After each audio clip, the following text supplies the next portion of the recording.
بسم الله الرحمن الرحيم. السلام عليكم ورحمة الله وبركاته. الحمد لله رب العالمين. الحمد لله حمدا يوافي نعمه ويكافئ مزيده. لك الحمد يا ربنا كما ينبغي لجلال وجهك الكريم وعظيم سلطانك القديم. أشهد أن لا إله إلا الله وحده لا شريك له، وأشهد أن سيدنا محمدا عبد الله ورسوله. اللهم صل وسلم وبارك على عبدك ورسولك النبي الأمي سيدنا محمد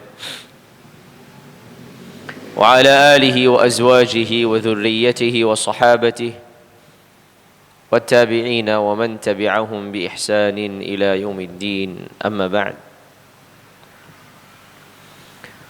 فاللهم لا علم لنا إلا ما علمتنا إنك أنت العليم الحكيم. اللهم إنا نسألك علما نافعا ورزقا طيبا وعملا صالحا متقبلا. اللهم علمنا ما ينفعنا وانفعنا بما علمتنا وزدنا علما وعملا ya Rabbal Alamin. Jamaah sekalian yang dirahmati dan dimuliakan Allah Tabaraka wa Ta'ala, alhamdulillah, bersyukur kepada Allah Tabaraka wa Ta'ala pada kesempatan malam hari ini kita kembali lagi dipertemukan oleh Allah Tabaraka wa Ta'ala dalam kondisi sehat walafiat, dalam kondisi Islam dan iman.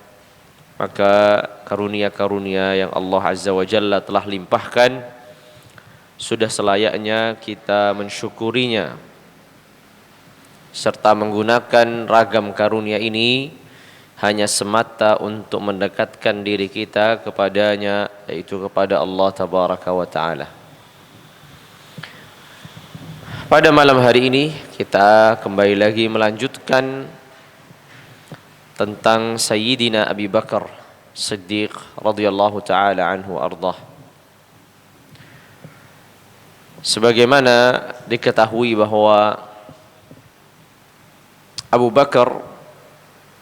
Bakar As-Siddiq radhiyallahu taala anhu ardah adalah khairul ummati ba'da nabiyha sallallahu alaihi wa ala alihi wa sahabati wasallam.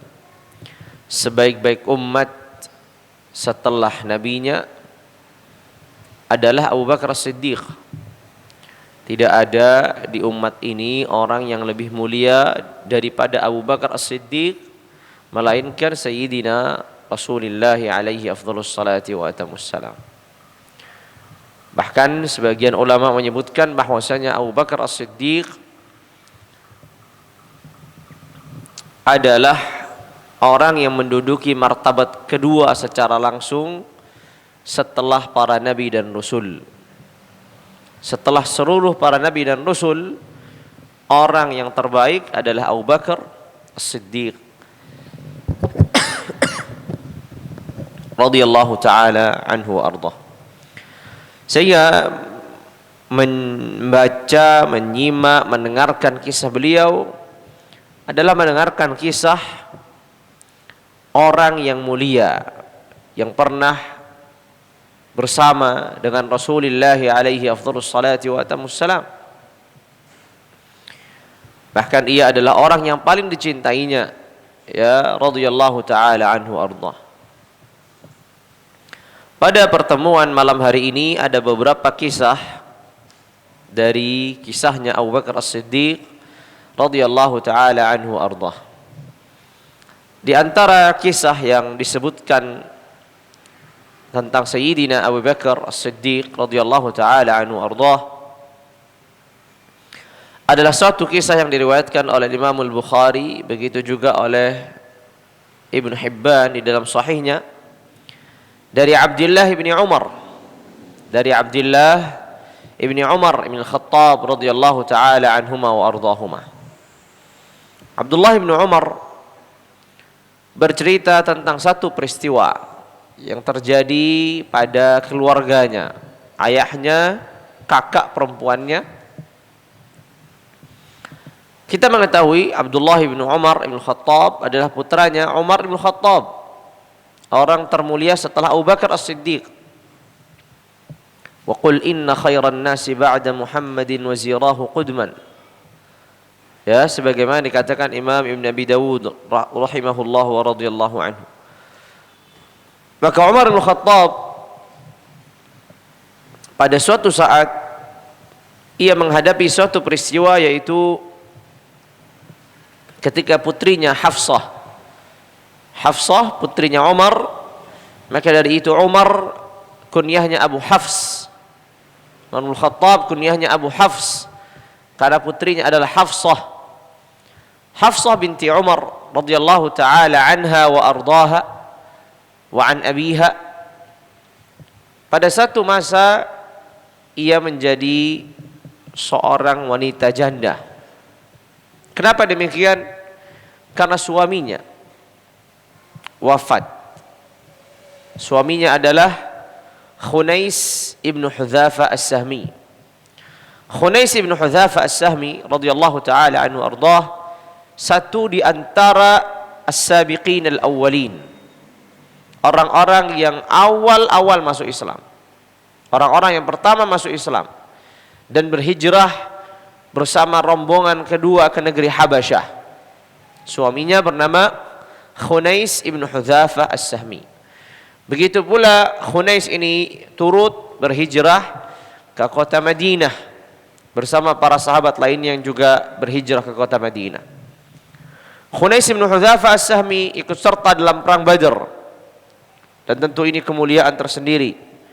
Lalu ikut serta dalam perang Uhud. Disinilah Khunais ibnu Hudzafa As-Sahmi radhiyallahu taala anhu ardah terluka dengan luka yang cukup parah, yang membuatnya kemudian Allah tabaraka wa taala menetapkan ajalnya di situ. Maka sepulangnya dari Uhud, dari peperangan Uhud, Khunais suaminya Hafsah binti Umar bin Khattab wafat. Radhiyallahu an Khunais wa radhiyallahu an zawjihi Hafsah binti Umar. Setelah Hafsah ini menjadi wanita janda, Umar bin Khattab sebagai seorang ayah berupaya dan berusaha mencarikan suami untuk putrinya Hafsah.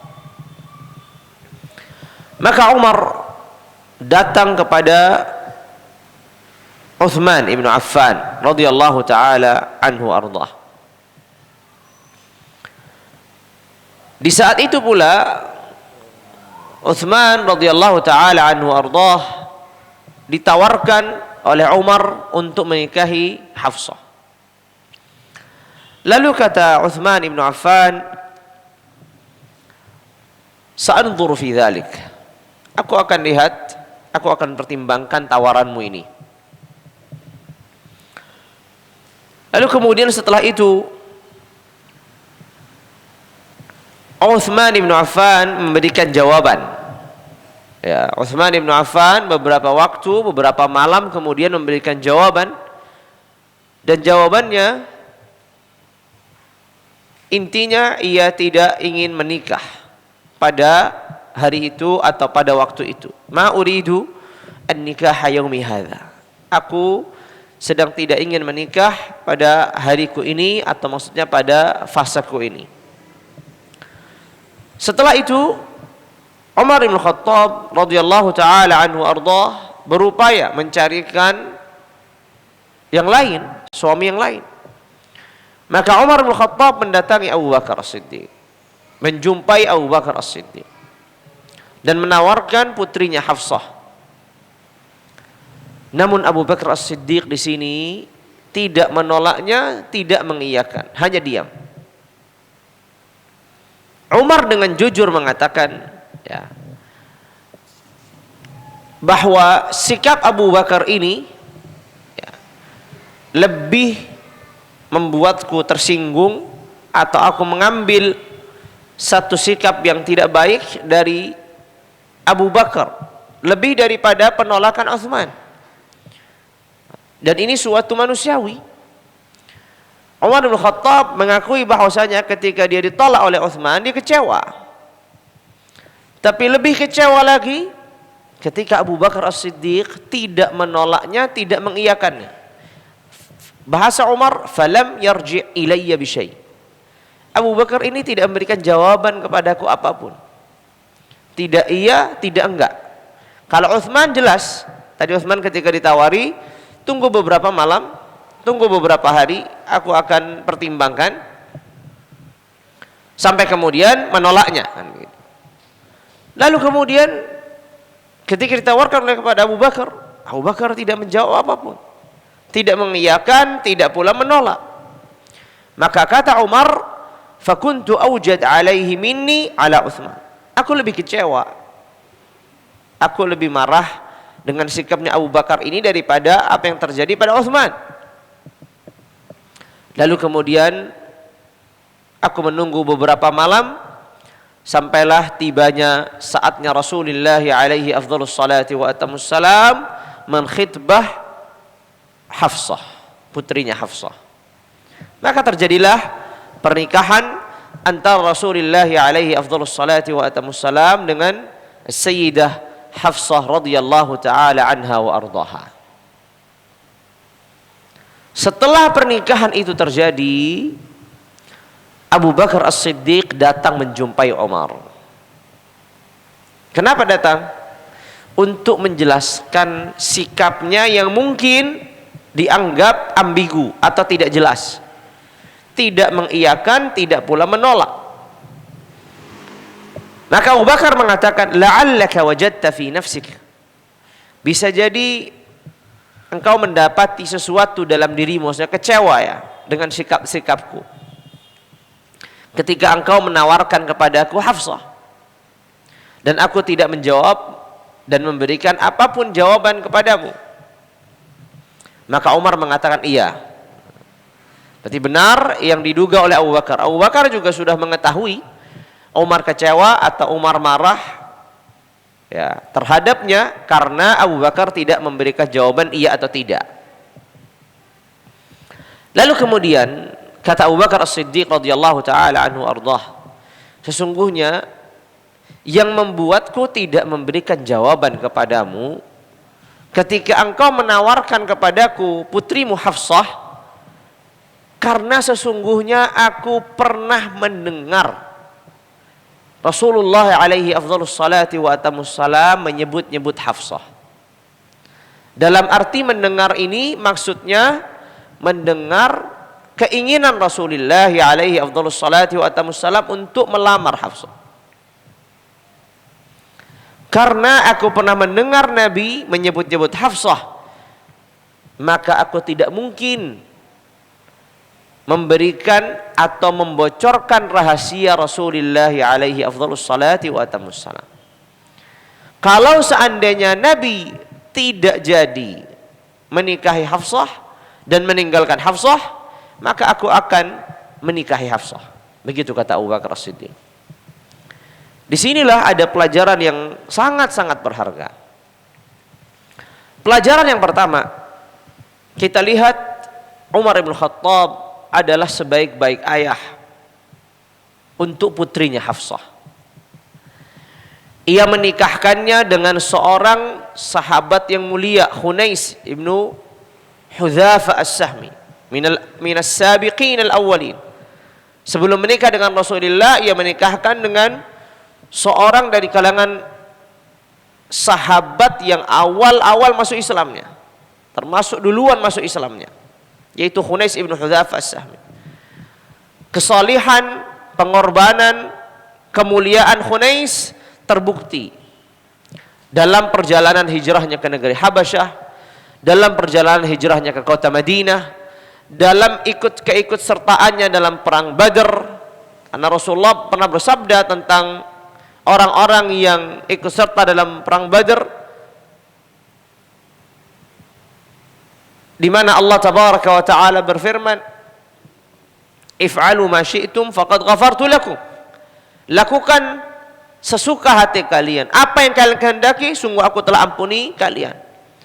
Jadi orang-orang yang menyertai dan ikut serta dalam perang Badr adalah orang-orang yang telah diampuni oleh Allah Tabaraka wa Ta'ala. Termasuk yang ikut serta di situ Hunais Ibnu Hudzafah As-Sahmi. Maka dikatakan perang Badr itu tidak dihadiri satupun dari kalangan orang munafik. Satupun tidak dihadiri orang munafik. Ya. Makanya Allah sudah menyaksikan dan melihat langsung kesungguhan orang-orang yang ikut serta dalam perang Badr, maka Allah katakan, lakukanlah apa yang kalian ingin lakukan karena aku telah mengampuni dosa-dosa kalian. Maka Hunais satu di antara sahabat-sahabat Rasulullah yang hadir dan ikut serta dalam perang Badr, menunjukkan suami dari Hafsah, menantu dari Umar adalah orang yang mulia. Lalu kemudian setelah Hunais wafat karena lukanya yang dialaminya dalam perang Uhud, Umar segera mencarikan suami untuk sang putri.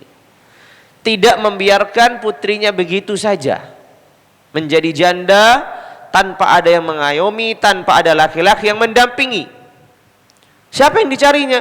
Yang dicarinya Utsman. Yang dicarinya Utsman Ibnu Affan radhiyallahu taala anhu arda. Utsman Ibnu Affan adalah menantu Rasulullah alaihi afdhalus salati wa atamus salam. Di mana beliau radhiyallahu taala anhu arda menikahi dua putri Nabi, Ruqayyah dan Ummu Kulthum. Setelah meninggal Ruqayyah, Rasulullah alaihi afdhalus salati wa atamus salam menikahkan Utsman dengan Ummu Kulthum. Setelah itu Ummu Kulthum pun wafat dalam posisi istrinya atau sebagai istrinya Utsman. Sampai Rasulullah mengatakan, "Law 'indi tsalitsa la zawwajtukaha." Kalau seandainya aku memiliki putri yang lain, yang ketiga, aku akan nikahkannya untukmu. Tapi ternyata Rasulullah sudah tidak lagi punya putri lain. Maka Umar bin Khattab melihat orang yang dipercaya oleh Nabi untuk mengayomi putrinya, maka Umar juga ingin ketika putrinya mendapatkan suami seperti Utsman bin Affan. Minas sabiqin al-awwalin, orang yang awal-awal dahulu masuk Islam, muhajir, orang khususnya Rasulullah, menantu Rasulullah alaihi afdhalus salati wa atamus salam. Namun ketika Umar menawarkannya kepada Utsman, ternyata Utsman tidak sedang membutuhkan istri. Ternyata Utsman tidak sedang membutuhkan istri. Secara manusiawi, Umar bin Khattab merasa kecewa. Itu hal yang wajar. Ketika seorang ayah menawarkan putrinya kepada seseorang yang dia harap akan menikahinya, ternyata ditolaknya. Sesuatu yang wajar, dia akan kecewa. Lalu kemudian Umar bin Khattab tidak kemudian diam diri, tidak kemudian merasa malu untuk menawarkan kepada yang lain. Setelah menawarkannya ke Utsman, menawarkannya ke Abu Bakar. Ketika ditawarkan kepada Abu Bakar As-Siddiq, di sini bagi Umar ada sikap yang lebih mengecewakan dari sikapnya Utsman. Kalau Utsman jelas menolak, walaupun penolakannya dengan baik, karena Utsman di awal tidak langsung menolak. Ya, ini cara Utsman ibnu Affan, dan Utsman ibnu Affan ini seorang yang dikenal sifat malunya, rajulun hayy, yastahi minhul malaika. Malaikat-malaikatnya malu terhadap Utsman ibnu Affan. Maka Utsman ibnu Affan ketika menolak tawaran Umar tidak langsung, tapi dia memberi jawaban sa'anzuru fi dzalik. Aku akan pertimbangkan. Lalu ketika beberapa hari kemudian baru ia tolak. Tidak langsung seketika. Ya. Ketika ditawarkan Hafsah kepada Abu Bakar As-Siddiq, Abu Bakar tidak mengatakan iya, tidak mengatakan enggak. Dan subhanallah, ternyata justru jawaban Abu Bakar ini lebih membuat Umar kecewa daripada jawabannya Utsman. Karena akan menjadi pertanyaan di diri Umar. Kenapa Abu Bakar ini? Kenapa ia tidak tolak? Kenapa pula ia tidak terima? Kalau Utsman jelas tolak, selesai. Kalaupun kecewa, kecewa manusiawi yang itu akan hilang dengan berlalunya hari. Makanya jelas kata Utsman, fakuntu aujad alaihi minni ala Utsman. Aku lebih kecewa dengan sikapnya Abu Bakar daripada sikapnya Utsman.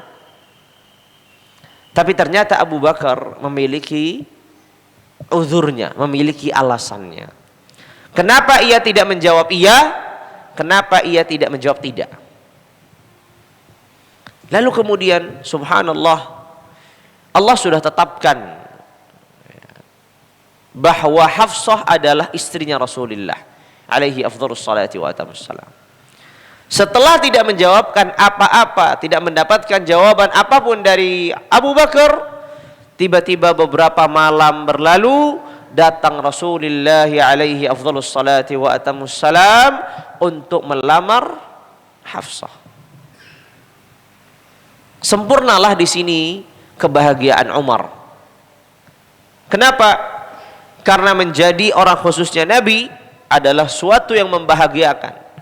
Tapi ketika menjadi mertuanya Nabi, tentu lebih membanggakan lagi.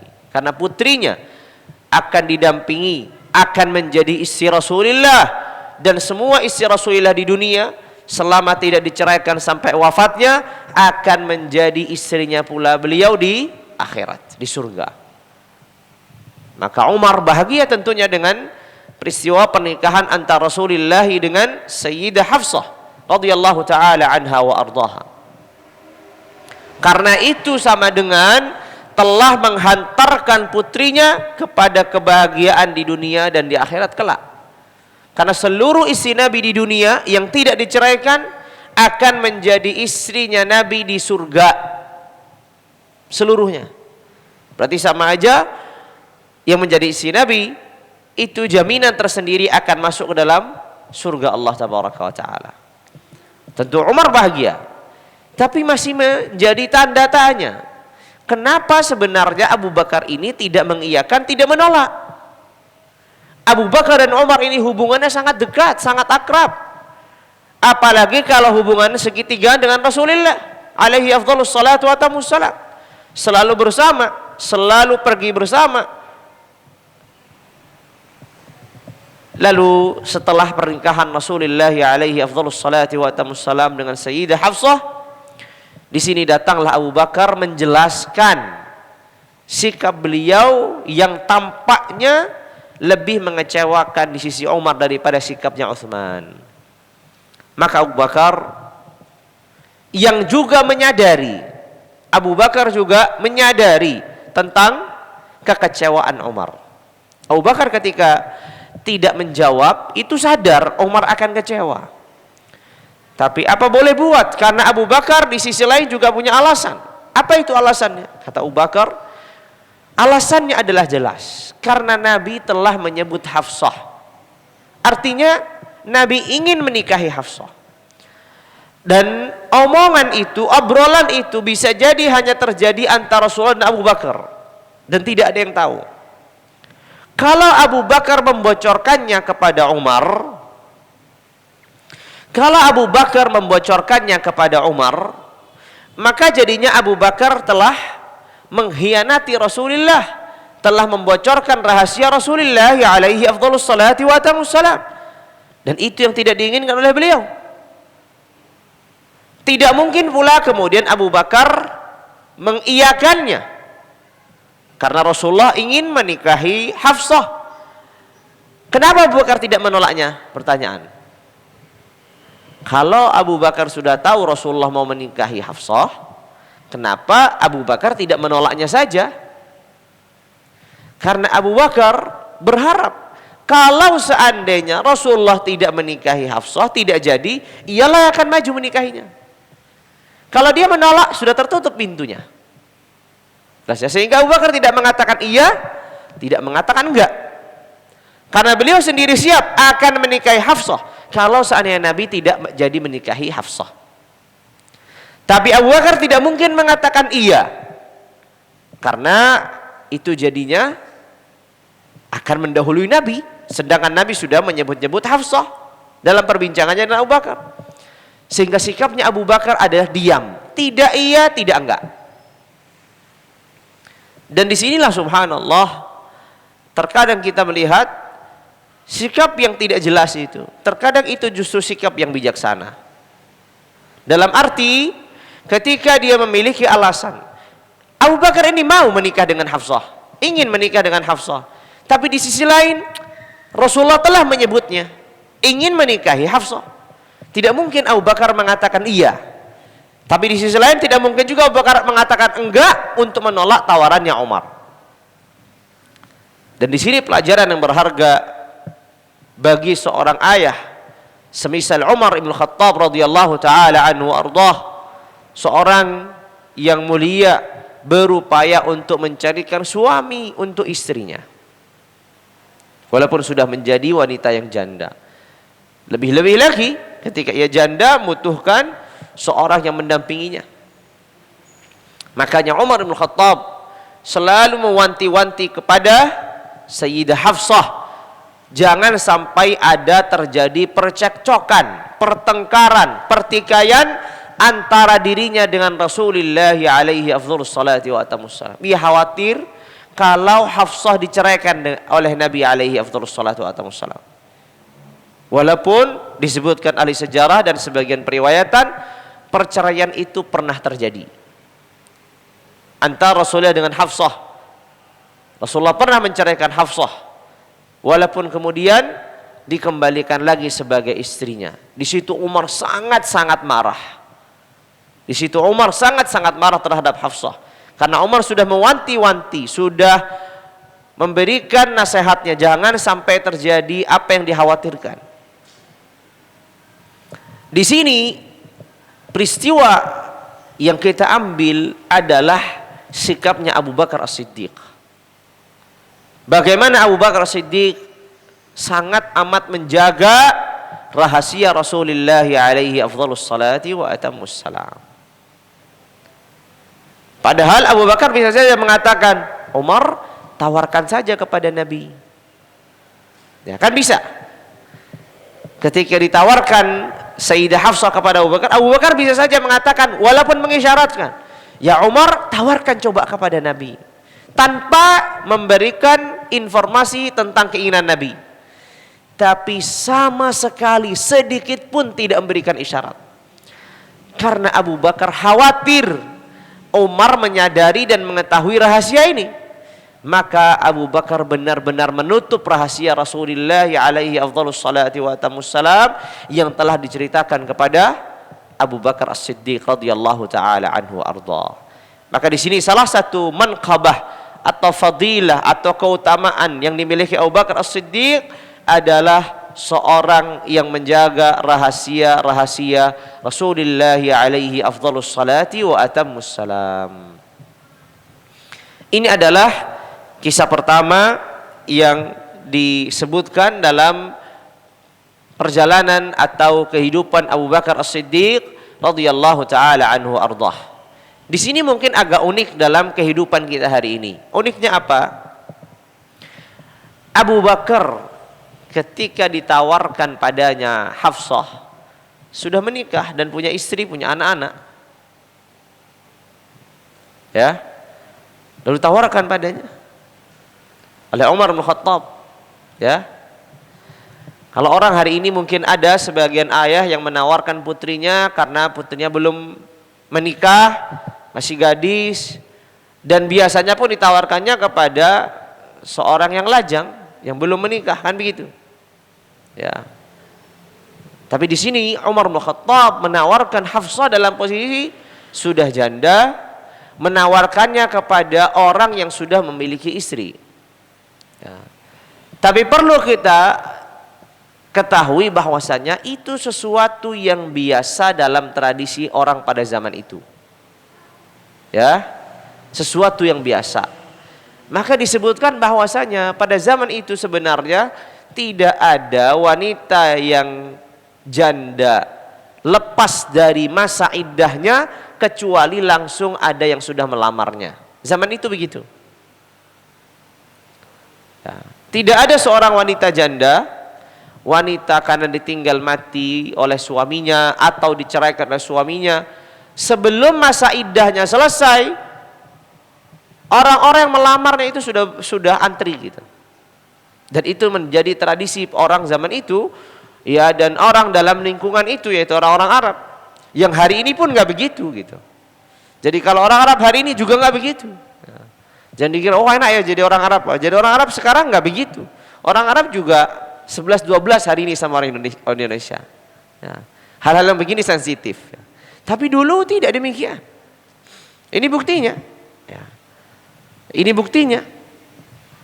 Makanya biasanya memang ketika ada wanita yang menjanda karena diceraikan atau ditinggal wafat, itu seperti itu. Tidak ada wanita yang di masa iddahnya sudah hampir habis kecuali sudah antri. Ada seorang yang yang melamarnya. Ya, ada seorang yang melamarnya. Seperti kisahnya misalkan Fatimah binti Qais radhiyallahu taala anha wa ardhaha, ketika ia sudah lepas masa iddahnya, kemudian dilamar oleh beberapa sahabat, kemudian ia minta musyawarah atau istisyarah atau solusi dari Nabi siapa yang diterimanya. Gitu. Maka ini adalah suatu peristiwa yang harus kita baca sesuai dengan kondisi dan tradisi juga pada waktu itu. Tapi ini juga menjadi hal yang positif dari seorang ayah. Ketika seorang ayah ada upaya dan tidak malu-malu untuk mencarikan anaknya, putrinya, walaupun janda, suami yang terbaik. Umar gak menawarkan kepada sembarangan orang loh. Sahabat Rasul di Madinah itu banyak. Umar gak menawarkan ke sembarangan sahabat. Umar menawarkannya kepada Utsman, Umar menawarkannya kepada Abu Bakar. Subhanallah. Ya. Tapi bisa jadi kesabaran Umar dalam berupaya untuk mencarikan suami untuk putrinya, Allah berikan suami yang terbaik untuk putrinya. Siapa itu? Nabi Rasulullah alaihi afdhalus salati wa atamus salam. Maka ini juga nasihat bagi mungkin sebagian ayah ya yang mungkin mencarikan jodoh untuk putrinya belum dapat, teruslah berupaya. Karena bisa jadi jodohnya adalah justru orang yang terbaik. Seperti dalam kisahnya Umar bersama Utsman bersama Abu Bakar. Ternyata justru yang dinikahi adalah atau yang diberikan ya anaknya untuk dirawatnya adalah Rasulullah alaihi afdhalus salati wa atammus salam.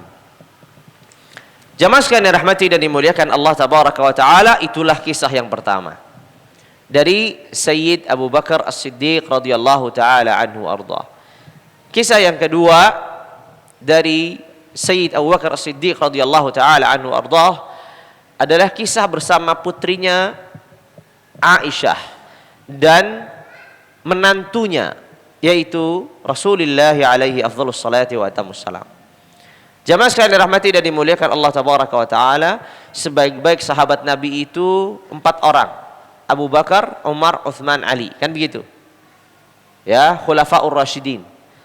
2 orang di antaranya mertuanya Nabi, 2 orang di antaranya menantunya Nabi. Siapa yang menjadi mertuanya Nabi?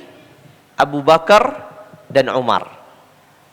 Karena Abu Bakar memiliki putri namanya Aisyah, menikah dengan Nabi. Umar juga memiliki putri namanya barusan lewat, Hafsah, menikah dengan Nabi. Siapa menantunya Nabi? 2 orang, Utsman dan Ali. Ali menikahi putrinya Nabi yang bernama Fatimah, dan Utsman menikahi putrinya Nabi yang bernama Ruqayyah dan juga Ummu Kulthum. Tidak digabungkan dalam satu waktu, tapi ketika Ruqayyah wafat digantilah kemudian oleh Nabi menikahi siapa? Ummu Kulthum radhiyallahu taala anhunna wa anis sahabati ajma'in. Disebutkan dalam periwayatan yang disebutkan oleh Imam Abi Dawud dan Imam Ahmad dalam musnadnya, Abi Dawud dalam sunannya, dari An-Nu'man ibn Bashir radhiyallahu taala anhuma wa ardahuma. Suatu saat Abu Bakar, seorang ayah mertua dari Rasulullah alaihi afdhalus salati wa atamus salam, mengunjungi menantu dan putrinya. Di sini kalau kita tahu siapa yang lebih tua, Abu Bakar atau Nabi? Nabi lebih tua. Ya, Nabi lebih tua daripada Abu Bakar 2 tahun. Nabi lebih tua daripada Abu Bakar 2 tahun. Dan wafatnya di usia yang sama. Nabi 63 tahun, Abu Bakar juga 63 tahun. Ya, makanya khilafahnya Abu Bakar cuma 2 tahun. Setelah Nabi wafat, 2 tahun kemudian Abu Bakar meninggal di usia yang sama. Tapi kita tahu siapa yang menjadi menantu, siapa yang jadi mertua. Nah, begitu. Terus mertuanya adalah Abu Bakar yang lebih muda. Menantunya adalah Rasulullah yang lebih tua. Ya. Nah, dan ini sekali lagi juga menjadi sesuatu yang biasa, ya, sesuatu yang normal pada zamannya. Kalau zaman kita mungkin agak aneh. Kalau kemudian, ya, sebaliknya kan begitu. Mertuanya lebih muda daripada menantunya. Gitu. Baik, ala kulli hal. Karena di sisi lain juga Aisyah radhiyallahu taala anha wa ardhaha dinikahi Nabi dalam posisi masih sangat muda. Radhiyallahu taala anha wa ardhaha. Intinya, dalam satu periwayatan yang diriwayatkan oleh Imam Ahmad dalam musnadnya, begitu juga Abu Dawud dalam sunannya, suatu saat Abu Bakar ini mengunjungi Rasulullah dan putrinya. Istadzana Abu Bakrin radhiyallahu taala anhu warda ala Rasulillah alaihi afdhalus salatu wattamus. Ketika Abu Bakar sedang mengunjungi putrinya dan menantunya, Abu Bakar mendengar suara Aisyah yang keras di hadapan Nabi. Abu Bakar sedang mendengar suara yang keras dari Sayyidah Aisyah di hadapan Rasulullah. Tentu di sini Abu Bakar masuk dalam kondisi marah. Bagaimana ada seorang yang berani mengeraskan suaranya di hadapan Rasulullah alaihi afdhalus salatu wa atamus salam. Padahal Allah sudah mengatakan, la tarfa'u aswatakum fawqa sawtin nabi wa la tajharu lahu bil qawli ka jahri ba'dikum li ba'd an tahbata a'malukum wa antum la tash'urun. Jangan mengeraskan suara kalian di hadapan suaranya Nabi. Jangan perbincangan kalian lebih keras daripada ucapan Rasulullah. Kenapa? Bisa jadi amalan kalian terhapus dan kalian tidak sadar. Berat. Abu Bakar takut terhadap putrinya. Ini satu pelanggaran menurut Abu Bakar As-Siddiq. Ketika mendengar Sayyidah Aisyah keras suaranya, ya, terhadap Rasulullah alaihi afdhalus salati wa atamus salam, maka Abu Bakar masuk dalam kondisi marah dan ingin menampar Aisyah. Ingin menampar Aisyah. Tapi kemudian Rasulullah alaihi afdhalus salati wa atamus salam menghalangi Abu Bakar. Ya, Rasulullah masuk di tengah-tengah antara Abu Bakar dan Aisyah. Setiap Abu Bakar mau memukul Aisyah, Rasulullah menengahinya. Menghalangi siapa? Abu Bakar. Padahal sedang terjadi, ya, kesalahpahaman, pertikaian, atau yang terjadi di antara suami dan istri biasa. Lalu kemudian Aisyah mengeraskan suaranya kepada Rasulullah alaihi afdhalus salati wa atamus salam. Dan di sini Rasulullah ketika melihat Abu Bakar marah, ya, ingin menampar dan memukul Aisyah, justru Rasulullah yang menghalangi Abu Bakar agar tidak memukul siapa? Aisyah. Padahal sedang terjadi pertikaian. Lalu kemudian sampai Abu Bakar putus asa untuk bisa menghukum Aisyah, akhirnya Abu Bakar radhiyallahu taala anhu ardhah keluar, meninggalkan pertikaian ini dan keluar dalam posisi masih marah. Setelah Abu Bakar keluar, setelah Abu Bakar radhiyallahu taala anhu ardhah keluar, di sini Rasulullah alaihi afdhalus salati wa atamus salam punya alasan untuk meredakan kemarahannya Aisyah. Kata di sini Rasulullah memiliki alasan untuk meredakan amarahnya Aisyah. Apa kata Rasulullah? Kata Rasulullah alaihi afdhalus salatu watammussalam kepada Aisyah, lihatlah bagaimana aku tadi sudah menyelamatkanmu dari ayahmu. Ya, alasan ya. Tadi kan ribut, ya. Tadi kan terjadi pertikaian antara Rasulullah dan Sayyidah Aisyah. Lalu kemudian setelah Abu Bakar keluar, lihat tadi bagaimana aku sudah menghalangi ayahmu untuk menghukummu. Disinilah kemudian Aisyah terdiam, ya, tidak lagi marah. Lalu beberapa hari kemudian Abu Bakar kembali lagi datang mengunjungi untuk melihat kondisi sudah damai atau masih terjadi pertikaian. Dan itu sesuatu yang wajar. Lalu akhirnya ketika datang dan mengunjungi Rasulullah alaihi afdhalus salatu watammussalam dengan Aisyah, keduanya sudah berdamai. Keduanya sudah berdamai. Pertikaian itu sudah berlalu. Maka kata Abu Bakar As-Siddiq radhiyallahu taala anhu ardhah, ikut sertakan aku dalam perdamaian kalian sebagaimana kalian ikut sertakan aku dalam pertengkaran kalian. Begitu kata Abu Bakar As-Siddiq radhiyallahu taala anhu ardhah. Ya, maka kata Nabi, qad fa'alna. Kami telah lakukan itu, Dalam peristiwa ini akhwan, ya, hadirin sekalian dirahmati dan dimuliakan Allah tabaraka wa taala, ada beberapa mungkin peristiwa yang perlu digarisbawahi. Pertama, Aisyah radhiyallahu taala anha wa ardhaha adalah wanita yang sangat-sangat dicintai oleh Nabi. Dan Aisyah adalah wanita yang sangat-sangat mencintai Nabi. Itu tidak bisa dipungkiri. Tapi ternyata cinta yang begitu kuat tidak menghalangi adanya pertikaian di antara mereka. Ketika Rasul ditanya, siapa orang yang paling kau cintai? Aisyah, jelas. Aisyah juga jelas sangat mencintai Nabi alaihi afdhalus salati wa atammussalam. Tapi subhanallah, ya, ternyata rasa itu, rasa yang sangat kuat ini tidak bisa menghalangi nafsu manusia.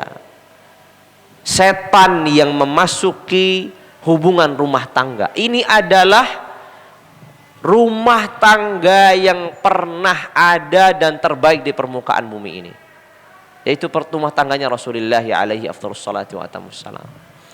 Maka ketika kita melihat di sini, kita melihat sosok Rasulullah dan sosok Aisyah sebagai manusia, sebagaimana juga kita manusia. Nah, makanya kalau kemudian ada orang yang menganggap, wah, rumah tangga saya baik-baik saja, hati-hati, jangan sampai kemudian, oh, ternyata rumah tangga saya lebih baik daripada rumah tangga Nabi. Nah, karena itu sesuatu manusiawi yang terjadi antara suami dan istri, keributan, pertikaian, salah faham, jadi biasa. Nah, Rasulullah saja pernah terjadi, tergantung sikapnya, tergantung bagaimana menyikapinya. Dan lihat pula bagaimana seorang Abu Bakar As-Siddiq radhiyallahu taala anhu wa ardhah yang tidak berpihak kepada putrinya, justru berpihak kepada Nabi. Normalnya mertua, ayahnya, istri itu berpihak kepada siapa? Ya putrinya. Kalau ada pertikaian, ada keributan, pasti yang disalahkan pihak laki-laki. Ya. Dalam perselisihan rumah tangga, kesalahan apapun, kalau kita tidak menelusuri lebih dalam, siapa yang cenderung disalahkan? Laki-laki atau perempuan? Laki-laki. Tapi di sini Abu Bakar As-Siddiq ini menunjukkan cinta Abu Bakar As-Siddiq kepada Rasulullah melebihi cintanya kepada putrinya sendiri. Disinilah terbukti sabda Nabi alaihi afdhalus salatu watammussalam, tidaklah sempurna cinta seorang di antara kalian sampai aku lebih dicintai daripada keluarganya, putranya, putrinya, dirinya sendiri. Terbukti dalam kisahnya Abu Bakar ini. Abu Bakar tidak datang. Langsung kemudian bertanya dulu kepada Aisyah, kenapa kamu marah-marah? Kenapa Rasulullah, kenapa? Ada apa? Gitu, biar aku bela. Enggak. Ia melihat ada satu kesalahan dari Aisyah, yaitu mengeraskan suaranya di hadapan Rasulullah alaihi afdhalus salatu wa atammus salam.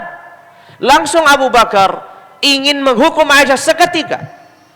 Dan redaksi hadis mengatakan, falamma dakhalat tanawalaha liyaltumaha.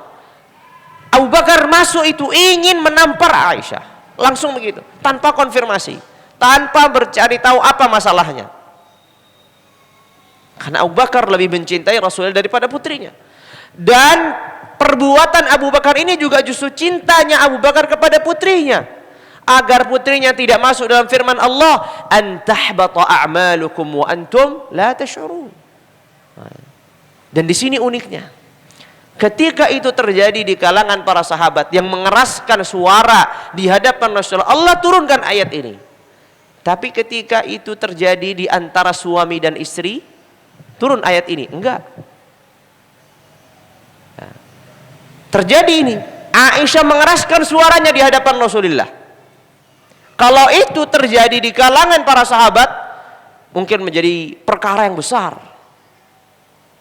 Allah sudah turunkan ayat di mana sebagian orang mengeraskan suaranya di hadapan Rasulullah alaihi afdhalus salati wa atammus salam. Dan ancaman Allah pun keras. Kata Allah, an tahbata a'malukum. Hati-hati kalian ini gugur amalan kalian ketika kalian mengeraskan suara kalian di hadapan Rasulullah. Tapi ketika istrinya yang mengeraskan suaranya di hadapan Nabi, Allah tidak turunkan. Karena itulah hakikat hubungan manusiawi yang hampir tidak ada hubungan rumah tangga terkosongkan dan terlewatkan dari kasus-kasus yang semisal. Suami suaranya lebih keras daripada istrinya, itu normal. Tapi kemudian istri mengeraskan suaranya, juga normal hari ini. Nabi itu terjadi pada Nabi. Ya. Kalau hari ini ada suami yang istri saya suaranya lebih keras daripada saya. Ini peristiwanya Aisyah mengeraskan suaranya di hadapan Rasulullah alaihi afdhalus salatu wa atammus salam. Tinggal bagaimana kita kemudian menyikapi. Itulah yang kemudian Rasulullah menyikapi dengan tenang. Rasulullah mengambil kesempatan untuk berdamai dengan istrinya dengan cara, lihatlah tadi ayahmu memukul kamu. Kalau bukan aku yang menghalangi, kamu sudah dipukul tadi, sudah ditampar tadi. Cara Rasulullah untuk apa? Untuk menenangkan ibunda Aisyah radhiyallahu taala anha wa ardhaha.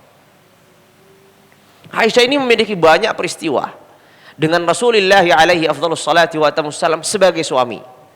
Kalau kita melihatnya Rasulullah sebagai nabi dan rasulnya, mungkin kita sudah marah-marah kepada Aisyah. Tapi ketika kita melihat Aisyah ini sebagai istri dan Nabi sebagai suaminya, kita bisa memahaminya dalam konteks kekeluargaan.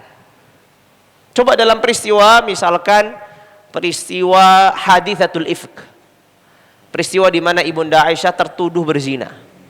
Ketika Allah menurunkan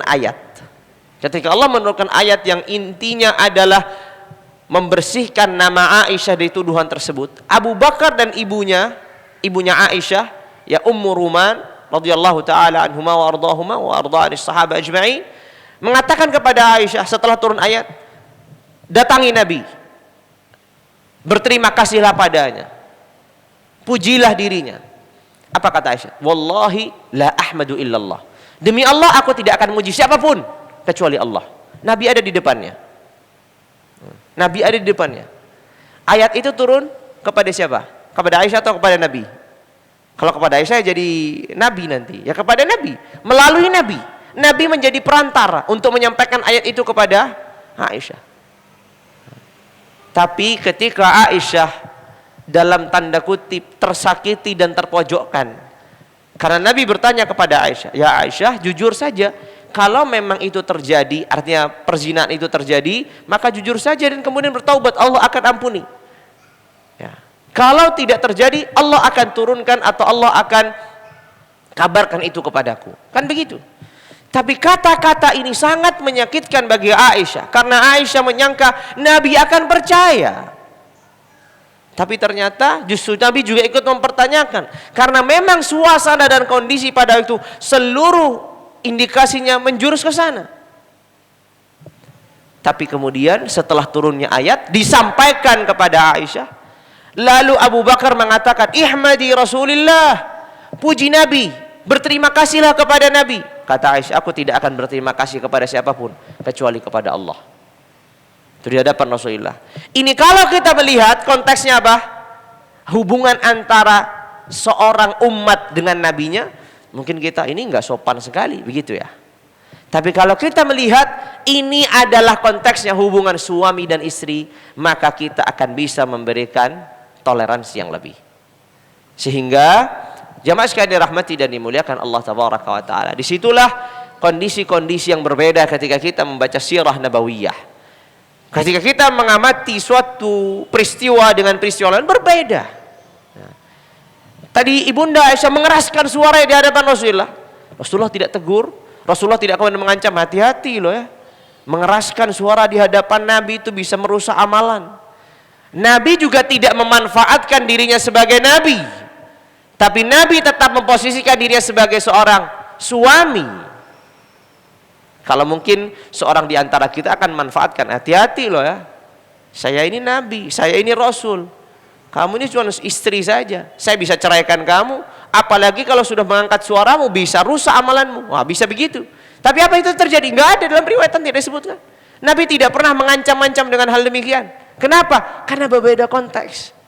Hubungan suami istri dan hubungan Rasulullah dengan umatnya. Kalau itu ada seorang dari kalangan umatnya, mungkin berbeda lagi konteksnya. Allah menurunkan ayat, ya ayyuhalladzina la tarfa'u aswatakum fawqa sautin nabi. Jangan keraskan suara kalian di hadapan suara Rasulullah ya alaihi afdhalus salatu wa tamus salam.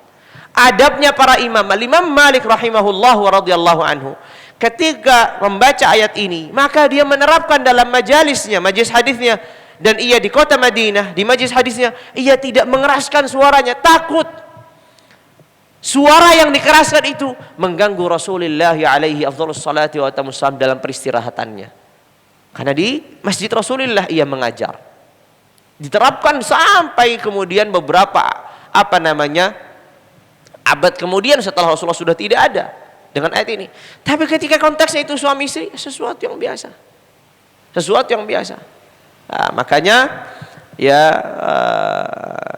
disinilah kita bisa mengambil suatu pelajaran. Begitu juga Sayyid Abu Bakar As-Siddiq, Sayyidina Abu Bakar As-Siddiq radhiyallahu taala anhu arda.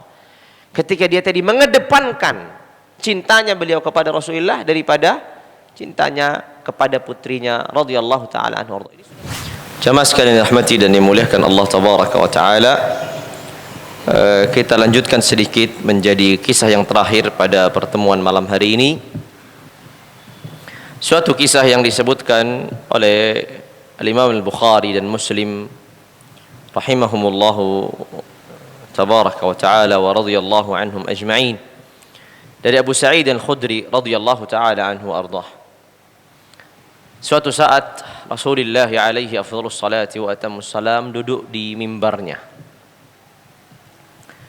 Kemudian beliau bersabda, innallaha atau inna abdan khayyarahu Allahu baina ay yu'tiyahu min zahrati dunya ma syaa wa baina ma indahu fakhtara ma indah. Kata Rasulullah alaihi afdhalus salati wa atammus salam, sesungguhnya ada seorang hamba yang Allah berikan pilihan untuknya. Pilihannya ada dua.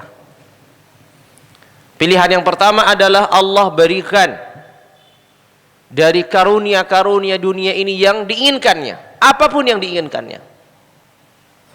Dan pilihan yang kedua, Allah akan berikan apa yang ia simpan untuk dirinya. Ada dua pilihan. Sesungguhnya Allah berikan pilihan kepada seorang hamba. Pilihan yang pertama, Allah akan berikan apapun yang dikehendaki dan diinginkan oleh orang ini dari kenikmatan dan karunia dunia. Pilihan yang kedua, Allah akan berikan apa yang Allah simpan dan rahasiakan untuk dirinya. Lalu kemudian kata Rasulullah alaihi afdhalus salati wa atamus salam, fakhtara ma indah. Hamba ini memilih apa yang Allah Azza wa Jalla simpankan untuk dirinya.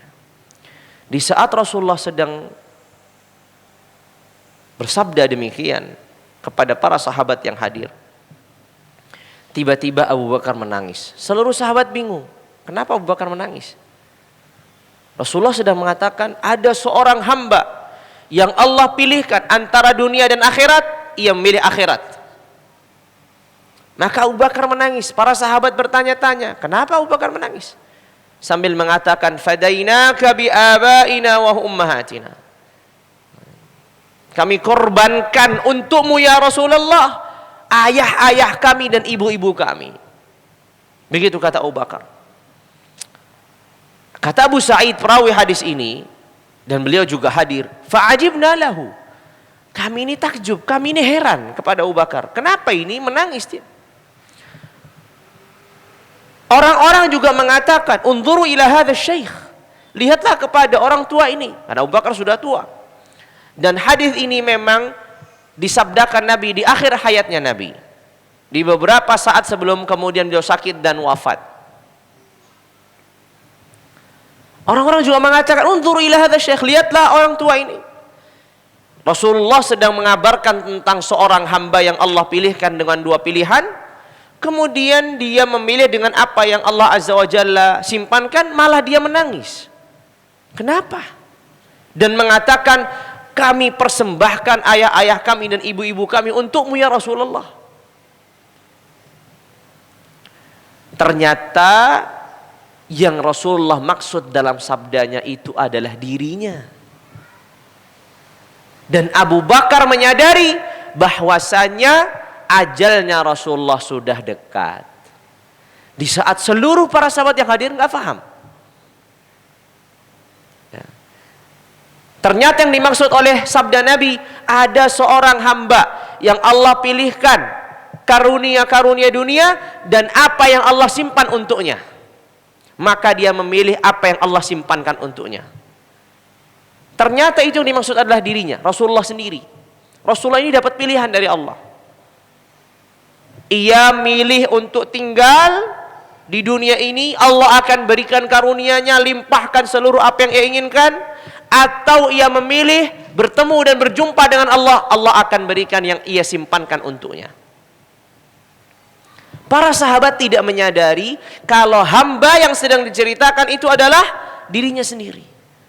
Makanya Abu Bakar menangis karena Abu Bakar menyadari akan dekatnya kepergian Rasulullah alaihi afdhalus salati wa atamus salam. Makanya Abu Bakar mengatakan, kami persembahkan, kami berikan ayah-ayah kami, ibu-ibu kami, yang penting engkau ada di tengah-tengah kami. Kehadiranmu kami butuhkan. Tapi ternyata itulah yang dipilih Rasulullah alaihi afdhalus salati wa atamus salam. Maka di sini para ulama mengatakan bahwa Abu Bakar itu a'lamus sahabah, orang yang paling alim di antara para sahabat. Orang paling berilmu Abu Bakar. Kalau kita hari ini sering mendengar Abu Hurairah meriwayatkan hadis, misalkan Abdullah bin Umar, Ibnu Abbas, perawi-perawi hadis, jarang sekali. Coba Bapak Ibu sekalian ya mendengarkan an Abi Bakrin As-Siddiq an Rasulillah, pernah nggak? Sangat jarang. Kalau Abu Hurairah sering sekali. Dari Abu Hurairah dari Nabi, dari Ibnu Umar dari Nabi, dari Ibnu Abbas dari Nabi, kan begitu. Tapi kalau dari Abu Bakar dari Rasulullah sangat jarang. Tapi ilmu Abu Bakar ini adalah ilmu yang sangat mendalam, sehingga tidak tampak di saat manusia sudah memilikinya dan banyak yang menyebarkannya. Tapi di saat ilmu itu tidak ada yang menyebarkannya, tidak ada yang memilikinya, di saat itulah tampak keunggulannya Abu Bakar As-Siddiq. Makanya Abu Bakar As-Siddiq dikatakan a'lamus sahabah, orang yang paling alim di antara para sahabat Rasulullah. Di saat ini yang hadir banyak, termasuk Abu Sa'id Al-Khudri. Abu Sa'id termasuk orang yang banyak meriwayatkan hadis dari Nabi. Ada dikatakan para ulama ya bahwa ada 7 orang yang meriwayatkan hari ini lebih daripada 1000 hadis. Sab'un minas sahbi fawqal alfi qad naqalu minal hadithi 'anil mukhtari khairi mudaru Abu Hurairah Sa'idun Jabirun Anasu Siddiqatu ibn Abbas kadza ibn Umaru. Abu Hurairah Sa'dun Jabirun Anasu Siddiqatu ibn Abbas kadza ibn Umar. Sa'ad artinya adalah Sa'ad ibn Malik ibn Sinan atau Abu Sa'id al-Khudri. Ada 7 orang yang meriwayatkan lebih daripada 1000 hadis sampai ke Rasulullah alaihi afdhalus salatu watamus salam. Abu Bakar tidak termasuk. Abu Bakar hadisnya sangat-sangat sedikit.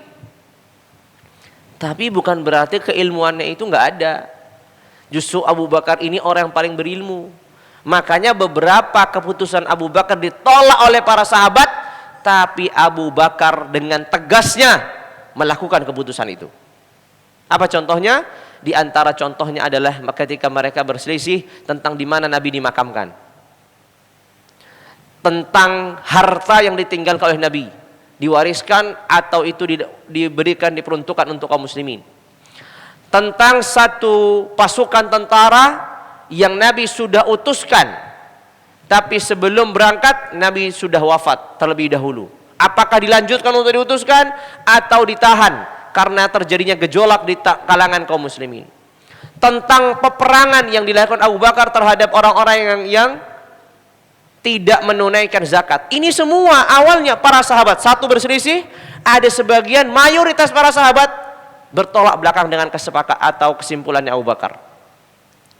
Tapi Abu Bakar dengan tegas mengatakan, inilah yang aku ketahui dari ilmu. Akhirnya Abu Bakar melanjutkan dan Allah berikan pertolongan kepada Abu Bakar.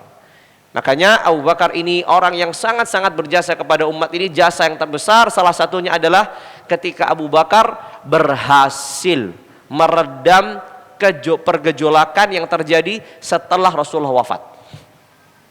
Karena banyak orang murtad, banyak orang tidak menunaikan zakat, banyak kemudian orang-orang yang tidak percaya tentang wafatnya Rasulullah.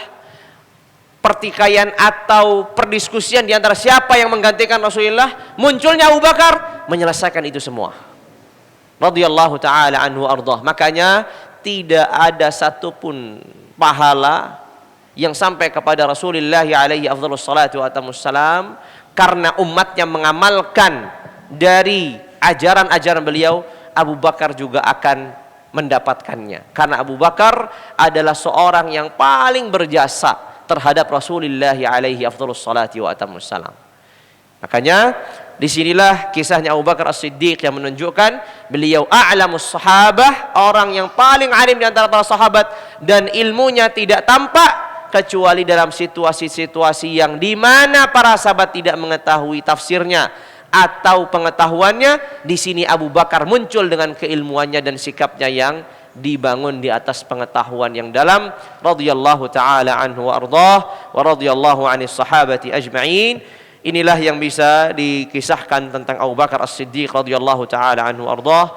Dan kalau tidak salah ini sudah pertemuan kita yang 10 dari kisahnya Abu Bakar As-Siddiq, dan masih banyak lagi kisah beliau radhiyallahu taala anhu ardhah yang bisa kita ambil pelajarannya, bisa kita ambil faidahnya dalam kehidupan kita. Semoga dengan mengkaji sirahnya Abu Bakar yang selalu juga tersambung dengan sirahnya Rasulullah alaihi afdhalus salati wa atamus salam, semoga Allah tabaraka wa taala pula memberikan kesempatan untuk kita dipertemukan, dikumpulkan bersama Sayyidina Rasulullah alaihi afdhalus salati wa atamus salam dan Sayyidina Abu Bakar beserta para sahabat-sahabat beliau.